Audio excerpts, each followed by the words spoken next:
Here there is Indomie, a pot filled with water, cabe or chili powder, and a fork. First, put the noodles into the boiling water. Ice the noodles.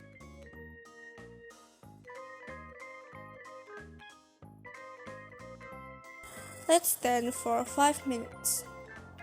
After 5 minutes, turn off the stove and drain the noodles into the sink. Then, lastly, put the last pieces into the noodles.